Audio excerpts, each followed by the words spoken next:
Vamos dar início à nossa segunda aula dos fundamentos do exame físico ortopédico. Como nós comentamos na aula anterior, esses vão ser os temas abordados nessas três aulas.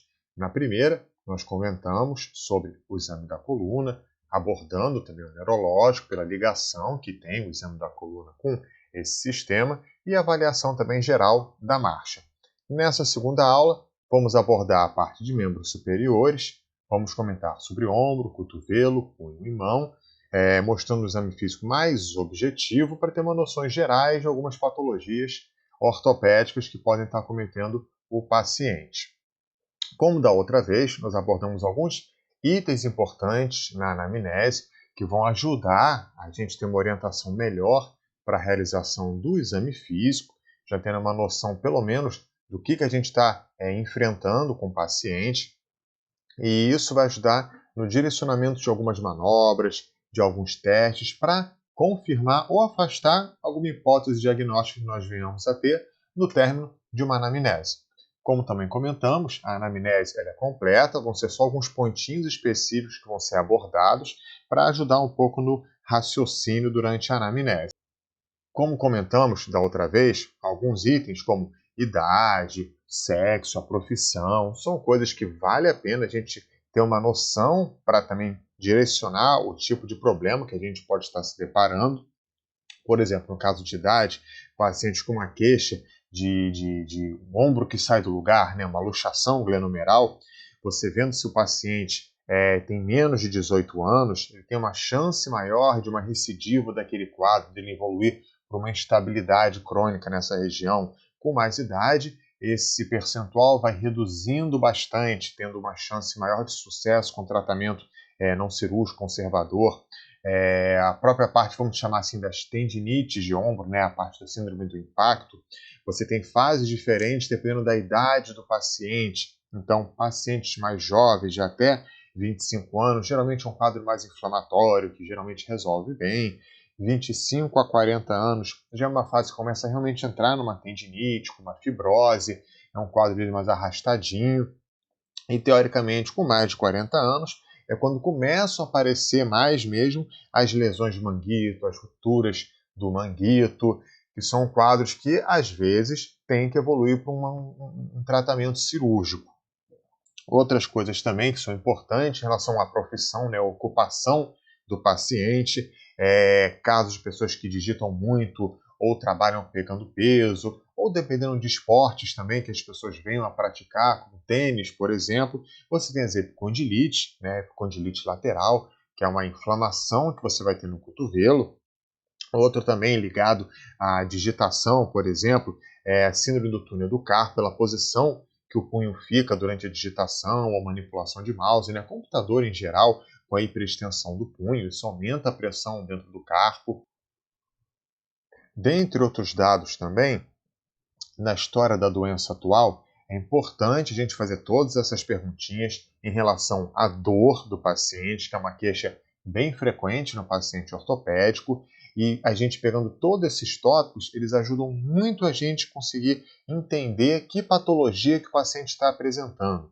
Por exemplo, um paciente com, por exemplo, mais idade, paciente de 60 anos, chega comentando: eu estou com uma dor no meu ombro, que ela já vem se arrastando há anos, mas há 2 dias que eu fui no mercado, peguei um peso maior e começou uma dor muito forte no meu ombro, com dificuldade para mobilização. Então ele já descreveu quando, como começou e onde é essa dor.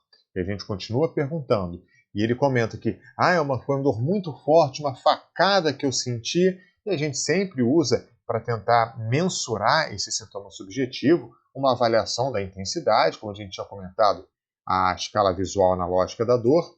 E ele comenta, uma dor no momento, uma dor 10, não consigo nem levantar o meu braço. E como a gente tinha comentado, essa escala é importante como acompanhamento. Hoje ele chega como 10, ele volta na outra consulta, vamos dizer, como 6, 3, 1, até que desaparece e a gente consegue avaliar a melhora desse paciente. Mesma coisa, essa dor irradia para algum local. Geralmente, nessas dores de ombro, elas costumam ser mais localizadas no ombro, no máximo irradiando pelo braço, dificilmente cruzam a linha do cotovelo. fenômenos que melhoram, pioram. Ele pode estar falando, não, é uma dor que melhora com repouso, ficando com o braço mais quietinho, piora à noite para dormir, piora na movimentação do braço. Geralmente não vem nenhum fenômeno que acompanha para a gente realmente fazer aqueles diagnósticos diferenciais, afastar essa dor do ombro, que ela eventualmente pode ter outros sistemas, por exemplo, dores na vesícula podem refletir no ombro, irritação diafragmática pode refletir no ombro. E duração, quanto tempo realmente dura cada crise de dor, se é uma coisa contínua, se é só dependente do movimento. Então, com isso, a gente consegue ter uma noçãozinha da dor do paciente, como ela está se manifestando, para a gente conseguir raciocinar se a gente está de frente para uma tendinite, uma lesão, ruptura de manguito, uma dor referida, enfim, a gente já consegue ter uma noção do que está acontecendo. E o que a gente tinha comentado em relação à anamnese dirigida, para a gente conseguir fazer umas diferenciaçõezinhas em relação a essas dores de membro superior, mesma coisa para a região de ombros e braços, você tem as cefaleias, as braquialgias, né, por compressões de raízes nervosas que podem dar dor para o ombro, dor irradiada para o braço, e a gente tem que diferenciar isso de uma dor oriunda do próprio ombro mesmo, ou em relação a cotovelo, punho, mão. O paciente fala, eu estou com uma parestesia muito grande na minha mão. A gente pode pensar inicialmente em um túnel do carpo, mas puxando pela história, a gente acaba vendo que não é bem só na mão. A dor pega um dermátomo maior, pega a raiz de C6, por exemplo, então a gente consegue ver que não é exatamente uma compressão distal, é mais uma compressão mais proximal, uma compressão na região da cervical do paciente. Como a gente tinha até comentado nesse exemplo de anamnese, em relação a irritações diafragmáticas, a própria angina, você pode ter dor no ombro, irradiado para o braço, então você tem que ter essa noção para conseguir diferenciar uma coisa da outra. Mesma coisa a parte do diafragma, o peritônio diafragmático, irritações nessa região oriundas de fígado, vesícula, até mesmo pneumo peritônio, você pode gerar dor reflexa no ombro do paciente. Então, ver com a história direitinho. O paciente chegou na ortopedia, é um pós-operatório de uma cirurgia por vídeo do abdominal e chega, não, eu fiz uma cirurgia, mas eu estou com muita dor no ombro, resolve ir direto no ortopedista. Às vezes está diferente um pneu peritônio que não tem muito a ver com a ortopedia, tem que pedir para ele voltar no médico cirurgião dele para estar avaliando isso. Mesma coisa a história fisiológica, nascimento e desenvolvimento em relação ao membro superior, dentre as coisas que a gente vê, as paralisias obstétricas são importantes, a gente ter noção. Então, uma criança que chega com dificuldade de movimentação, ver se ela foi parto normal, se foi um parto difícil, se teve que fazer aquela fraturinha de clavícula para a criança conseguir sair, porque a própria fratura da clavícula é uma coisa boa, porque se você faz força para a criança sair, tipo, você segura pela cabeça e tenta ficar puxando, você pode avulsionar o plexo braquial dessa criança. E com essa lesão do plexo braquial, ele pode evoluir para paralisias obstétricas, tipo, quando é raiz do plexo mais altas, a gente tem herpes Duchenne, que são lesões mais daquela parte motora proximal, né, que é a lesão superior do plexo. Se a gente até lembrar da aula passada, a gente vê que as raízes mais altas, C5, C6, C7, elas envolvem mais os movimentos proximais do braço. Já quando a lesão ela é mais distal, que a gente chama do Dejerine clamp, a lesão ela é mais distal, então o paciente apresenta às vezes dificuldade motor em relação à mão, ou em alguma musculatura que envolve o antebraço. Então são pontos importantes a gente ter noção da história obstétrica, se teve alguma alteração também durante o desenvolvimento, alguma dificuldade, mobilidade, até para a gente também afastar com o diagnóstico diferencial, que a gente até comentou também em relação no exame neurológico, de paralisias cerebrais, que são geradas por hipóxia no nascimento, que geram uma certa espasticidade, mas o exame diferente. Porque uma é uma lesão distal, uma lesão, vamos dizer, de axônio, e a outra seria uma lesão central, por hipóxia. A própria parte também em relação à menarca puberdade é importante também para membro superior em relação à evolução de alguma deformidade, porque durante o crescimento, tanto como fraturas, como desvios angulares de membros superiores, eles tendem a se corrigir ou a piorar, por exemplo. Você tem uma fratura de uma criança de um rádio distal, ela tem uma certa angulação, dependendo da proximidade da fase de crescimento, com o crescimento ela consegue ir corrigindo. Então, às vezes, nem todo tipo de fratura que tem um certo desvio, você tem que fazer um tratamento cirúrgico. Você consegue conduzindo com um tratamento conservador, com uso de mobilização, por exemplo. Da história pessoal é a mesma lógica em relação ao outro, em relação à parte de medicações, em relação à parte de alimentação, uma observação a mais só em relação à parte de etilismo, então uso de algumas medicações como anticonvulsivante. Você pode ter alterações na face palmar, você pode ter uma condição que é a Dupuytren, que é como se fosse uma garra que começa a se formar pela mão, por uma fibrose que começa a acontecer na face palmar do paciente. Então, o mesmo que a gente já tinha comentado, na anamnese é onde a gente começa a ter a noção do que a gente está enfrentando com o paciente. Então, toda anamnese que é feita direitinho, são feitas perguntas de forma bem detalhista, a gente tem um exame físico muito mais fácil, que a gente sabe que a gente tem que procurar ou afastar. O exame físico, da mesma forma que a coluna, ele segue os mesmos pontos: inspeção, a palpação, a avaliação do arco de movimento e, enfim, as manobras específicas que a gente vai estar abordando durante essa aula. Primeiramente, a gente vai falar do ombro. A movimentação do ombro, ela envolve algumas articulações, como a glenomeral, que é da escápula com o húmero, a escápula torácica, do tórax, com a escápula, e a acromioclavicular, que é o acrômio, que é um acidente ósseo que você tem na escápula, junto com a clavícula. E a movimentação você tem em relação ao braço: flexão, extensão, abdução, as rotações interna e externa. Adução também a gente tem, que é o movimento para dentro do braço. A gente geralmente acaba avaliando clinicamente mais a abdução. E a mesma lógica que a gente comentou em relação à coluna. Você não precisa decorar essas angulações. Testa o próprio braço e a gente vê se está aumentado, está diminuído. A única coisinha diferente que vocês devem ter reparado é em relação à rotação interna. Rotação interna a gente costuma não medir em graus. A gente geralmente pede para o paciente botar a mão nas costas e ver o mais alto que consegue levar. Se, por exemplo, consegue desabotoar o sutiã, no caso de mulher, ou então no caso de homem, a gente pede como se fosse coçar as costas, que a gente tenha uma noção dessa rotação interna de forma melhor. Exemplo das movimentações, como a gente comentou, à direita da rotação interna, que o paciente tem que chegar pelo menos até a região do ângulo inferior da escápula.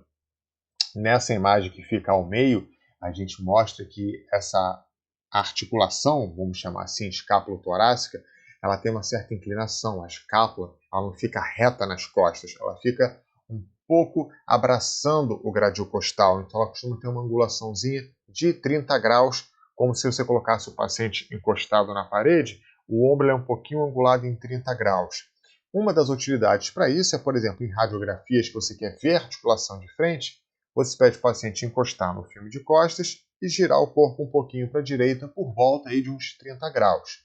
Os movimentos à esquerda, mostrando em relação à movimentação do ombro, a flexão, a extensão, com o braço em abdução, como mostra nessa imagem à esquerda abaixo, você consegue fazer a rotação interna e externa do braço desse paciente. Muitas das vezes o paciente tem dor para levantar o braço e a gente acaba fazendo como nessa região, nessa imagem aqui, que seria a número 5, que é a do meio embaixo, que você consegue fazer rotação interna e externa com o braço junto ao corpo, sem ter que fazer com o braço em abdução.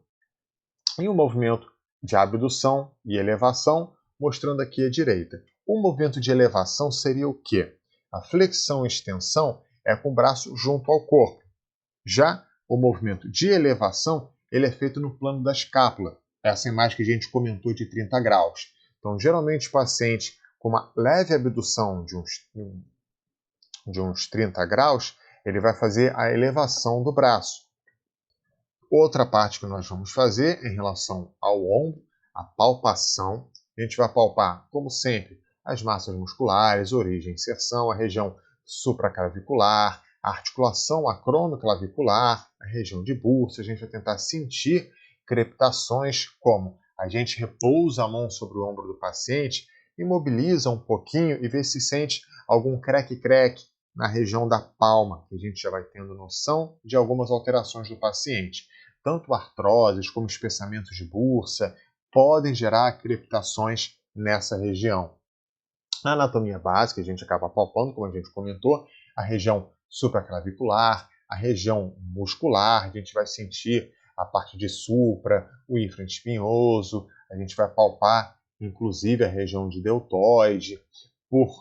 Na imagem da direita, que a gente até vê que ela não mostra as bursas, mas mostra a cabeça do úmero, em volta dela nós temos diversas bursas. Então, palpando essas regiões, a gente vai sentindo se tem alguma dor, se tem alguma tumefação na região, a gente já começa a ter uma noçãozinha também da região inflamatória do ombro do paciente. De manobras específicas, a gente tem algumas que testam a articulação acromioclavicular, que a gente testa a região de manguito, a gente testa se tem ou não tem o impacto subacromial, que é um dos motivos de lesão de manguito. Tem manobras que testam a estabilidade, o ombro que sai do lugar, as luxações glenomerais. Como primeiro, a gente comenta em relação à articulação acromioclavicular. Sinal da tecla seria o quê? É uma elevação que acaba tendo por uma elevação da clavícula em relação ao acrômio. Geralmente, origem traumática, o paciente cai em cima do ombro, dói na hora, fica um desconforto na região e ele chega com uma tumefação, uma elevação. Isso dá para uma lesão do ligamento e a manobra, sinal da tecla, seria você apertar essa pontinha que é mais alta e ela sobe e desce, como se fosse uma tecla de piano. Isso se dá pela lesão do ligamento dessa região. A segunda parte, que é esse cross-arm test, são para os casos também de queixa de dor na região acromioclavicular, mas geralmente ligadas a uma artrose, uma artrite, um processo inflamatório da articulação. Nesse, basicamente, você cruza o braço do paciente na frente dele e força um pouco mais esse movimento. Isso vai estressar essa articulação, gerando esse estresse, esse atrito. Isso gera desconforto bem pontual na topografia da acromioclavicular. Como teste de impacto, nós temos o NIR, teste de impacto voltado para aquela parte como se fossem as tendinites do ombro. No NIR, você faz uma elevação súbita do braço do paciente. Isso, teoricamente, diminui o espaço superior, esse teto que você tem entre o acrômio e a cabeça do úmero, ele reduz de tamanho, isso aperta os tendões dessa região, supraespinhoso. Sendo positivo, o paciente sente dor na realização dessa elevação. Uma segunda manobra para a mesma utilidade que a gente usa é a de Hawkins, que você, com o braço do paciente um pouco fletido, a gente gera uma rotação interna dele. Mesma coisa, você projeta a cabeça do úmero contra esse espaço que você tem entre o acrômio e a cabeça do úmero, gerando também dor. E o último, Yokun, que serve para a mesma coisa, você pede ao paciente botar a mão no ombro e elevar o cotovelo. A mesma coisa vai acontecer e, sendo positiva, ele sente dor no ombro. Existem essas três, porque dependendo da apresentação do paciente, a dificuldade que ele possa ter em movimentação ou até dificuldade de interpretação perante uma manobra, nós temos outras para estarem sendo feitas. Essas acabam testando as lesões de manguito, as lesões dos tendões da movimentação do ombro. Você tem, como a musculatura do manguito, você tem o supraespinhoso, o infraespinhoso, com um redondo menor, e o subescapular. No caso supraespinhoso, ele faz a elevação do braço. A gente testa pela manobra de Job.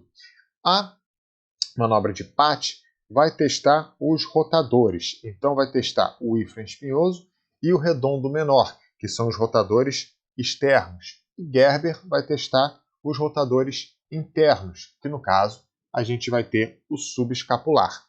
No caso da manobra de Job, que vai testar o supraespinhoso, que faz elevação, você pede para o paciente fazer uma elevação no plano da escápula, que é aquela de 30 grauzinhos de abdução, contra resistência. Você fazendo essa manobra, o paciente tendo uma lesão de manguito, ele não vai ter força daquele lado e vem junto com dor também nessa região. PAT, que vai testar os rotadores externos, isso é, testa o infraespinhoso e o redondo menor. Você pede para o paciente fazer um braço em abdução, uma rotação externa, e você vai exercer resistência contra esse movimento. Sendo positivo, o paciente vai ter dificuldade em realizar, vai ter uma fraqueza nessa região e cursando também com dor. Essa manobra pode ser feita também com o braço em adução junto ao corpo, como a gente tinha comentado. Para a gente testar a rotação interna, pode ser com o braço em abdução ou ele junto ao corpo em adução. Às vezes o paciente, pela dor, não consegue fazer esse movimento com o braço elevado. Então a gente deixa juntinho ao corpo e pede para ele rodar externo, também exercendo uma resistência. Manobra de Gerber, você vai testar, por fim, o rotador interno subescapular. Nessa, você pede para o paciente tentar exercer uma pressão como se estivesse querendo tirar a mão encostada no corpo, rodando para trás, e você tenta resistir, não deixando ele fazer esse movimento. E segue a mesma lógica. Lesão dessa região, ele não vai ter força para estar fazendo isso, e juntamente a isso, ele vai estar tendo dor. Teste de Speed já é para testar o bíceps, né? A cabeça, o cabo longo do bíceps. Nesse, você pede para o paciente, com a palma voltada para cima, o membro em extensão, você pede para ele resistir contra uma força que você faz empurrando o braço dele para baixo. Sendo positiva, ele vai ter dor no trajeto do bíceps, podendo também ter fraqueza nessa região, ligada ou à própria lesão ou ao processo inflamatório. Por fim, as manobras do ombro que a gente usa para testar as instabilidades, né? Claro, você não vai fazer uma manobra dessa no paciente que chega com uma luxação traumática. A luxação traumática você vai ver o ombro fora do lugar, o paciente com muita dor, e você vai tratar a patologia. Isso é um caso de paciente que chega e fala: ah, meu ombro vive saindo do lugar, mas naquele momento com a articulação no local, a articulação reduzida. Algumas manobras a gente pode estar fazendo para testar essa instabilidade glenomeral. Outra coisa que a gente também usa são as instabilidades multidirecionais, que é aquela pessoa que tem uma frouxidão ligamentar muito alta e a gente quer ver se esse ligamento ele só é frouxo ou se você consegue com isso gerar uma subluxação da articulação. Teste de apreensão. Como a gente faz? Com o paciente sentado, por exemplo, você chega por trás, com o braço em abdução, você começa a fazer uma rotação externa, como se fosse a manobra de PAT. Só que a diferença é, nessa manobra, a gente que vai levando de forma passiva o braço do paciente à rotação externa. Geralmente, chegando próximo aos 90 graus de rotação externa, o paciente que tenha essa instabilidade, ele vai ficar um pouco preocupado, nervoso, vai falar: cuidado, cuidado, meu ombro vai sair do lugar. Claro, você não precisa continuar rodando até soltar o ombro do paciente do lugar. Mas você já chegou nessa posição, ele já mostrou aquela apreensão que o ombro dele está querendo deslocar, ele está falando que ele já está com a sensação, você para e a manobra deu positiva. Se você fizer a manobra e o paciente não falar nada, deu negativo, é uma rotação externa normal. Segunda parte, relocação. É como se fosse uma continuação dessa manobra, só que no caso você faz com o paciente deitado. Você faz a rotação externa, como mostra nessa figura A, chegando na posição que ele fala: ih, meu ombro está querendo sair do lugar, você exerce uma pressão de anterior para posterior, como mostra na figura B. Com isso, você empurra a cabeça humeral para de volta à posição anatômica dela. E normalmente o paciente diz que aquela sensação de instabilidade melhora, ela passa. Teste da gaveta. Como quase tudo que você vai ver na ortopedia daqui para frente, qualquer manobra que você teste a estabilidade ligamentar, pegando, puxando ou empurrando a articulação, você chama isso de gaveta. Você pode fazer gaveta em relação a ombro, joelho, tornozelo, enfim. Toda articulação que você queira fazer um teste de estabilidade ligamentar, você chama de teste de gaveta. No caso do ombro, você vai por trás do paciente segurar o ombro dele por cima, mas como ponto de apoio você tem que fazer anteriormente na clavícula e posteriormente no acrômio do paciente. A outra mão você vai agarrar a cabeça humeral. Com isso, você faz um movimento de anteriorização e posteriorização da cabeça. Se você tem um aumento desse movimento anterior ou posterior, você está se deparando com uma estabilidade anterior ou posterior da articulação clenumeral. E a última, que é o teste de sulco, é a mesma lógica da gaveta, só que você vai testar instabilidade no eixo crânio-caudal. Você vai pegar e puxar para baixo, sendo que o ideal, a outra mão, você deixar apoiada no ombro do paciente, como nessa região daqui. Porque se você simplesmente puxa e não apoia a mão em cima do ombro, geralmente o paciente inclina junto com a manobra. Então você apoia, puxa e, sendo positiva, o braço desce um pouco mais e, como mostra nessa setinha ali em cima, você vê um sulcozinho se formando abaixo do acrômio do paciente, mostrando uma estabilidade inferior. Agora, em relação ao cotovelo. Mesma coisa que a gente segue, a gente vai ter a inspeção, a palpação, vai avaliar o arco de movimento. A movimentação do cotovelo ela é basicamente realizada do rádio e a una em relação ao húmero distal. E a própria una e o rádio realizam movimentos entre si. Quem acaba realizando esse movimento, principalmente em relação à flexão e extensão, é a una. E a pronação e supinação é o rádio. O rádio ele vai ter essa articulação com o húmero distal, que ele vai fazer a pronação e supinação, e também vai se articular lá medialmente com a una, para permitir essa movimentação. Então, de forma geral, nós temos uma flexão, a extensão geralmente é zero, mas tem pessoas com hiperextensão, geralmente as com hiperfrouxidão ligamentar, já é um dos indícios que você vê no exame clínico do paciente, e a pronação e supinação você vai estar avaliando também. E mesma coisa que a gente sempre comenta, não precisa decorar essas angulações, é só para você ter uma noção comparativa do que vai estar acontecendo com o paciente. Movimento simples, flexão e extensão do cotovelo, e a pronação e supinação sempre com os braços junto ao tronco, para você ter a noção da angulação. E como ponto de referência na pronação e supinação, você pode ter como base o próprio polegar. Então você pode pedir para esse movimento ser feito com a mão, tanto com os dedos em extensão, como com os dedos em flexão e só o polegar estando em extensão para você usar como um eixo para avaliar a angulação. Palpação, processos que você vai fazer os epicôndrios, medial e lateral, a cabeça do rádio, a bússola craniana, né, que é a ponta do cotovelo, enfim, você vai palpar as regiões para tentar achar algum ponto doloroso ou algum motivo aí da queixa do paciente. Exemplos a gente tem nessa imagem, regiões que a gente tem que estar palpando. Por exemplo, no número 5, você tem o tendão distal do bíceps.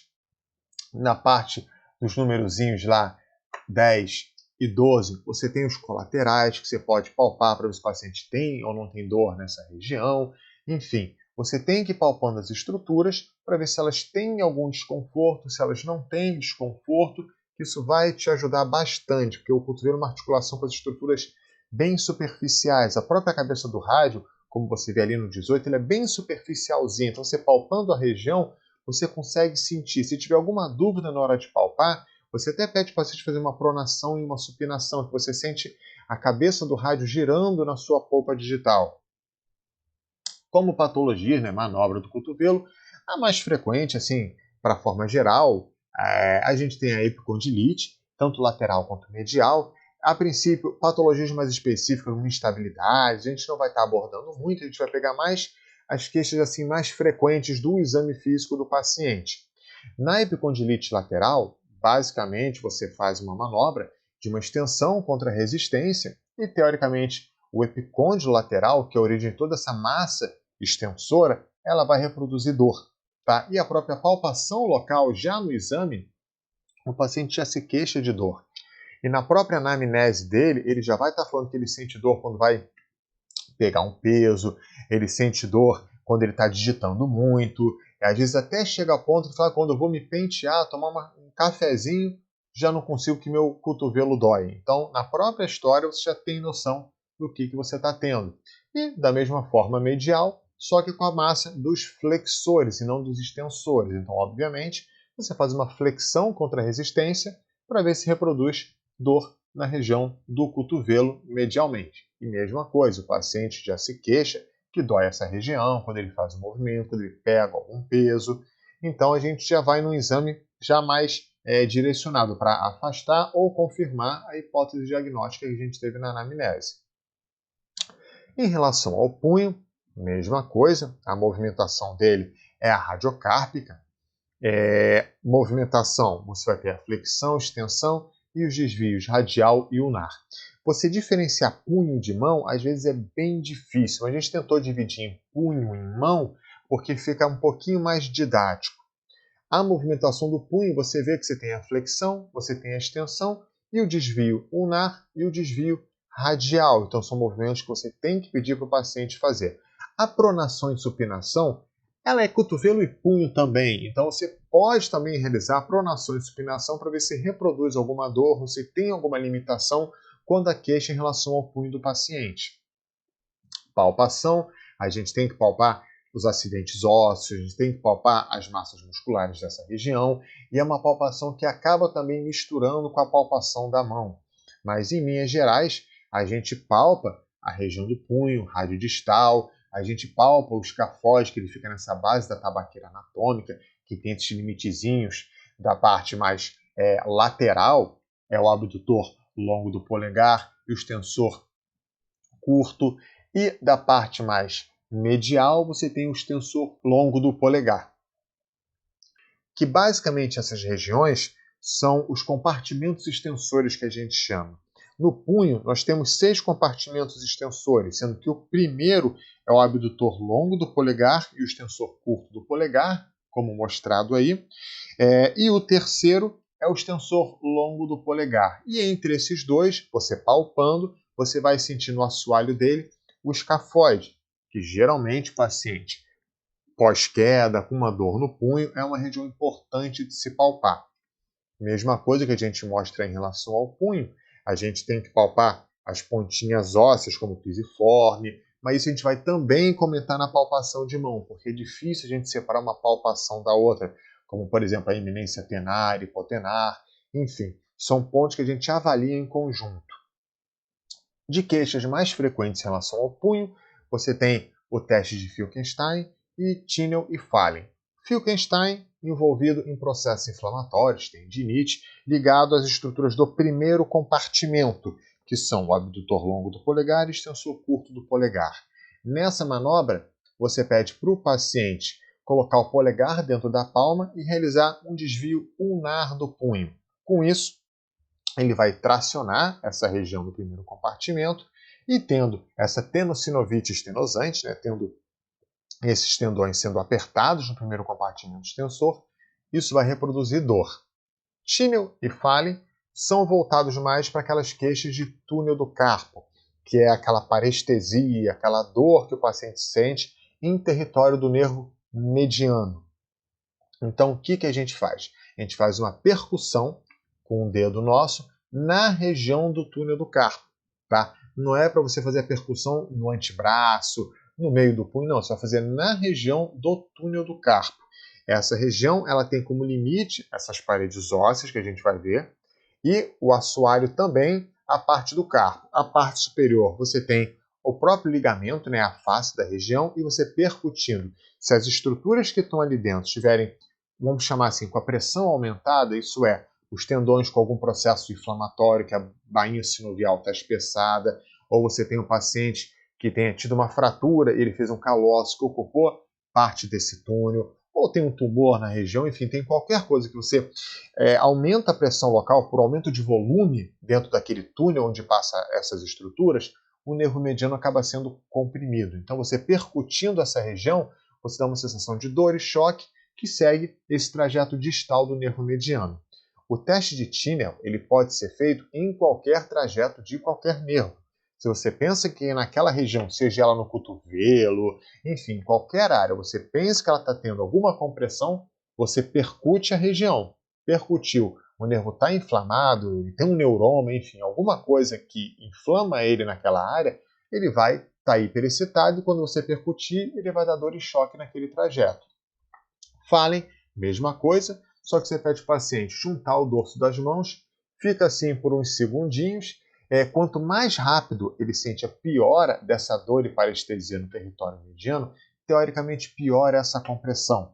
Você pede para o paciente ficar nessa posição enquanto vai conversando com ele, e você argue, está sentindo melhora, piora dessa dor, para ver o que ele vai dizer. E sempre que ele falar que está sentindo piora, você tem que perguntar onde. E se ele falar, não, está piorando onde? No meu dedo mindinho, não é túnel do carpo. Aí já é compressão do nervo ulnar. E uma outra estrutura que é o canal de Guion, que a gente tem várias regiões que pode ficar em compressão, dando essas síndromes compressivas de membro superior, parestesias, dores, que a gente vai até mostrar um pouco mais para frente.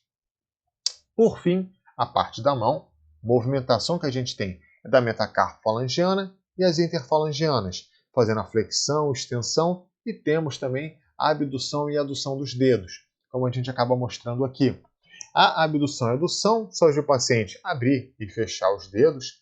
A flexão e a extensão da metacarpofalangiana é essa imagenzinha logo abaixo, a abdução e a adução. Movimentos do polegar também, a gente pede para o paciente estar fazendo a adução, a abdução, a flexão e extensão do polegar, oposição, enfim. A gente testa as movimentações todas. O importante é você avaliar essas movimentações, é que você vai testar não só, obviamente, a musculatura local, como a articulação, em casos de artrose, que o paciente pode reproduzir dor, ou até lesões neurológicas, que a gente repara também com uma certa atrofia da massa muscular local. Você tem uma região tenar e hipotenar muito hipotrofiada. As regiões tenares e hipotenares, onde se concentram as musculaturas da movimentação do polegar e da movimentação do dedo mínimo. E a última imagem à direita mostra as angulações que a gente acaba tendo das interfalangianas. Palpação, mesma coisa, como a gente até tinha comentado, é uma coisa muito próxima da palpação do punho, às vezes é difícil a gente diferenciar mão e punho, a gente acaba tratando como uma coisa só. E a gente tem aí essa imagem à esquerda mostrando o escafoide lá no fundo da tabaqueira anatômica, que a gente tem que palpar, como a gente tinha já comentado no exame do punho. E essa região palmar, como a gente também tinha comentado, da região tenar e hipotenar, você tem que ver o trofismo da região, se tem alguma atrofia, que isso ajuda bastante em você pensar em alguma síndrome compressiva de membro superior, gerando alguma atrofia muscular. A mão costuma apresentar bastante algumas deformidades angulares, que seria o dedo em martelo, botoeira e pescoço de cisne, que de forma muito geral, a gente observando o dedo em martelo, é aquele dedo que tem uma flexão na interfalangiana distal, podendo ser gerada por lesão tendinosa ou até uma avulsão óssea de origem traumática.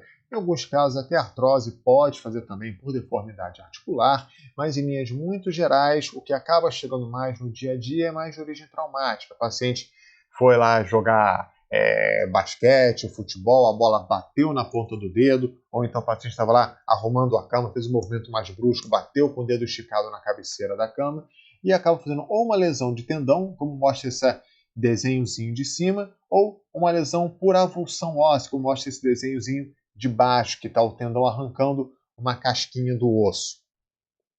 O dedo em botoeira, em casa de botão, é o dedo que você acaba tendo uma extensão da interfalangiana distal e uma flexão da interfalangiana proximal, geralmente por uma lesão da banda central do tendão, ou de origem inflamatória, como algumas artrites, também de origem traumática. Lesões cortantes nessa região podem levar a isso também.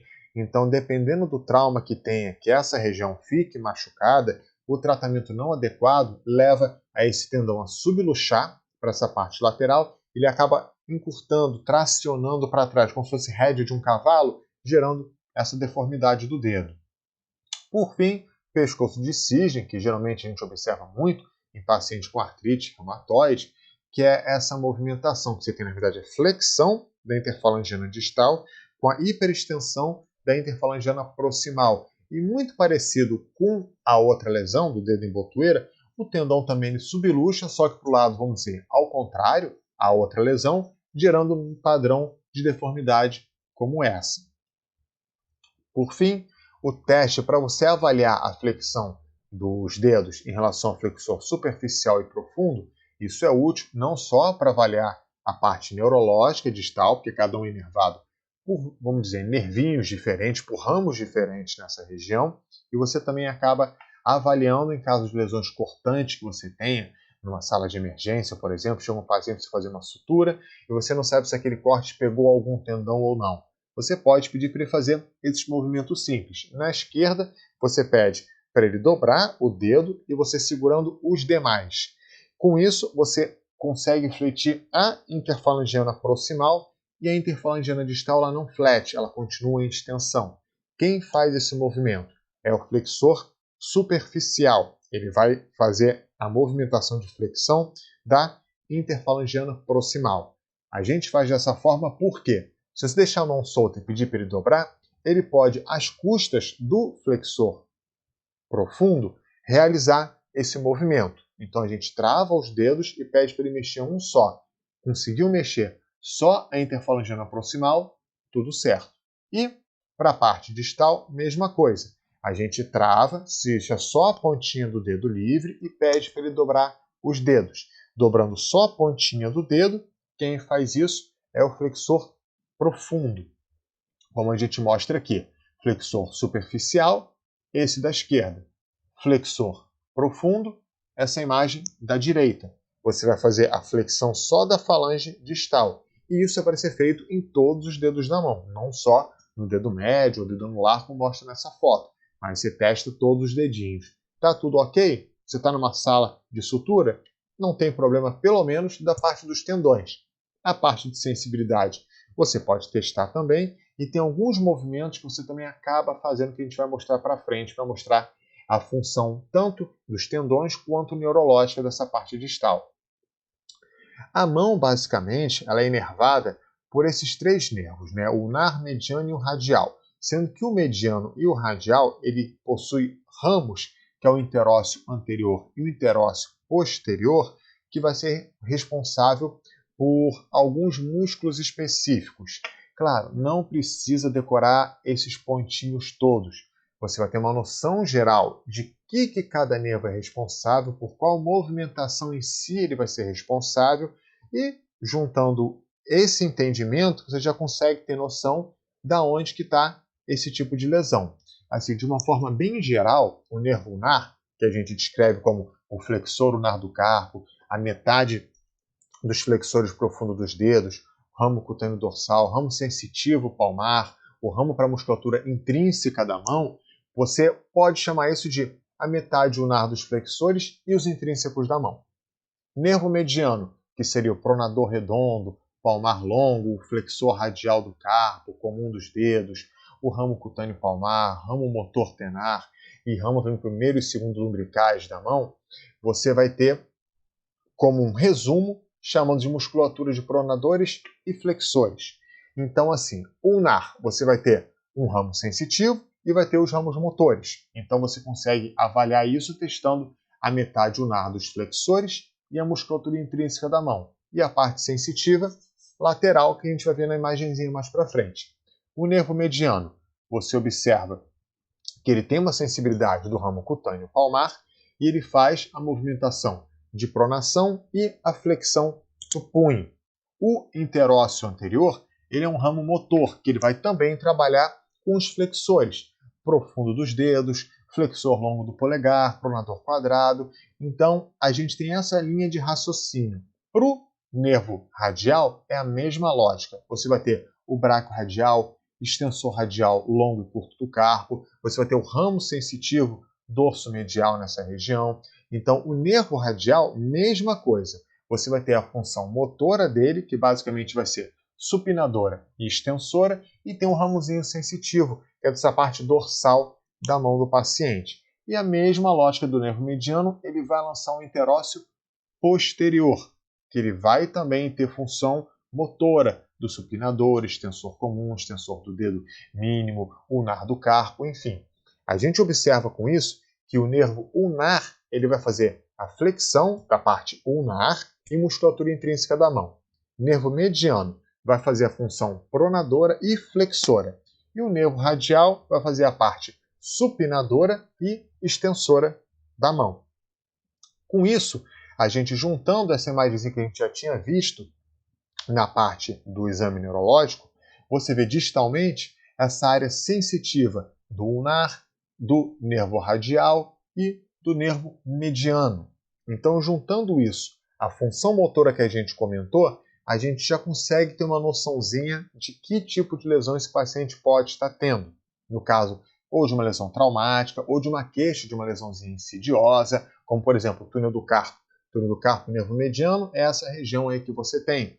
Se ele tem uma compressão em outra região, que pode ser durante todo o trajeto do braço, do antebraço, o ombro do paciente, você pode ter essa compressão de forma mais proximal, pegando uma área mais extensa de musculatura. Quanto mais distal, menor a área sensitiva de alteração que você vai ter e menor o déficit motor que você vai estar tendo. Então, você pode ter compressão em qualquer uma dessas regiões. Esse é só um exemplo, um quadro. Então, assim, o mediano, ulnar ou radial, você pode ter um local de compressão, como no caso do mediano. Você pode ter no punho, você pode ter na saída do interósseo anterior dele, você pode ter na região do cotovelo. Os fatores predisponentes você acaba tendo processo de tendinite, ou então exercícios muito fortes, trauma, atividade de repetição. E sempre a parte clínica vai ser alguma alteração que você acaba tendo motora e sensitiva, tá? Exceto no caso dos interósseos, no caso o anterior, o posterior. Por quê? Como a gente viu nesse quadro anterior, esses ramos são basicamente motores, eles não têm ramos sensitivos. Então, não tendo a parte sensitiva, a compressão dessas estruturas vão ser basicamente com respostas motoras, basicamente. Então, não é para decorar isso, é só para vocês entenderem que não é só o túnel do carpo que existe em relação à parestesia de membro superior. Dependendo da região que você tenha a compressão do nervo, qualquer uma dessas musculaturas você acaba tendo como alteração. Então, lesões mais proximais do mediano se comportam de uma forma. Lesões mais distais do mediano se comportam de outra forma. O mesmo vale para o ulnar e para o radial. E como é que você pode avaliar de forma rápida o interósseo anterior, posterior, o ulnar, coisas mais proximais do mediano ou coisas mais proximais do radial? Basicamente com movimentos simples. Claro, a parte sensitiva é daquela imagenzinha anterior. E a parte motora, o que você pode pedir para fazer? Para você testar o ramo do interósseo anterior do mediano, você pede fazer o sinal de OK. Ele fez isso. O que você vai testar? A flexão distal das interfalangianas. Ele fletiu, juntou pontinha com pontinha de dedo, é sinal que os flexores profundos estão funcionando. Interósseo posterior, que é o nervo radial, que vai fazer a extensão de dedos. Basicamente, você pede para o paciente realizar a extensão dos dedos. Conseguiu realizar, a princípio, está funcionando esse nervo. Ulnar, você pode testar pela abdução do quinto dedo. Você pede para o paciente lateralizar o quinto dedinho. Conseguiu, também é um sinal que está funcionando. Nervo mediano, você vai fazer a flexão do punho.